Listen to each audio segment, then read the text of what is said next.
Marriage হলে অনুষ্ঠিত হলো রক্তদান শিবির। মঙ্গলবার সকালে দুর্গাপুরের সগরভাঙা সংলগ্ন একটি বেসরকারি ম্যারেজ হলে ট্রাফিক পুলিশের রক্তদান শিবিরের উদ্বোধন করেন আসানসোল দুর্গাপুর পুলিশ কমিশনারেটের ACP traffic Rajkumar Malakar, ACP Durgapur Subir Roy সহ পুলিশের আধিকারিকরা। প্রায় 70 জন রক্তদাতা রক্তদান করেন। দুর্গাপুর মহকুমা হাসপাতাল ব্লাড সেন্টার এই রক্ত সংগ্রহ করে। এসিপি বলেন, গ্রীষ্মকালীন পরিস্থিতিতে পুলিশের রক্তদান শিবিরে এলাকার সমস্ত শ্রেণীর মানুষ এগিয়ে এসেছেন। সকলকে অসংখ্য ধন্যবাদ। মুচিপাড়া ট্রাফিক গার্ডের উদ্যোগে আজকে এই রক্তদান শিবির।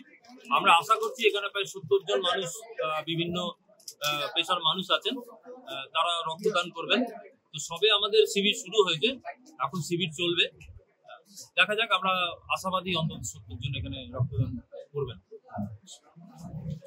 অভিনন্দন জানাই, উনি আমাকে আমন্ত্রণ জানিয়েছে গতকাল আমার অফিসে গিয়ে। তো দুর্গাপুরে এই মুচিপাড়া ট্রাফিক গার্ডের পরিচালনায় আজকে যে রক্তদান শিবির, এই শিবিরে যারা উপস্থিত হয়েছেন তাদের মধ্যে অন্যতম আছে আমার বন্ধু রাজকুমার বাবু, এসিপি ট্রাফিক।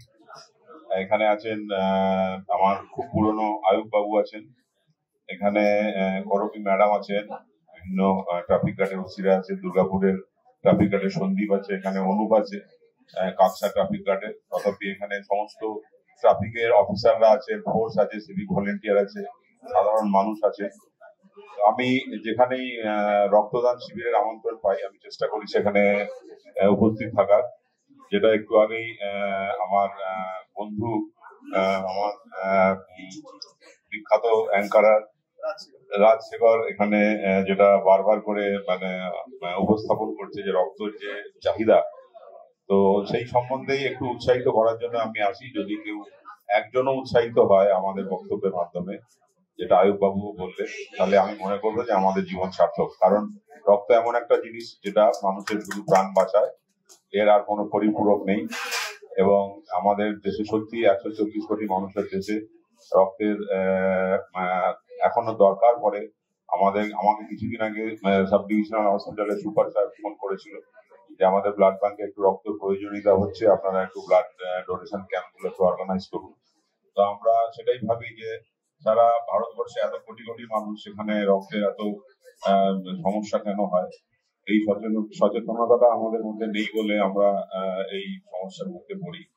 তো মানুষকে এটাই বলার, যারা এখানে উপস্থিত আছে, যে রক্ত, যেটা রাজশেখর বলছিল যে অনেকেই বলে যে রক্ত দান করো না, কিন্তু ব্লাড ডোনেশন ক্যাম্পে যাচ্ছে, এটা কিন্তু ঘটনা।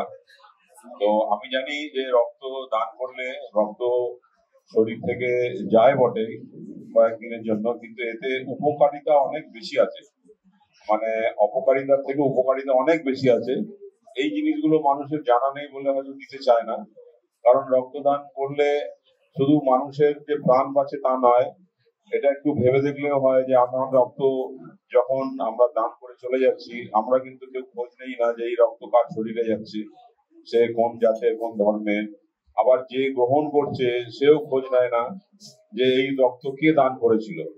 এটা একটা অদ্ভুত মেলবন্ধন, আপনি যদি ভাবেন অবচেতন মনে। তো এর থেকে ভালো কাজ কিছু হয় না।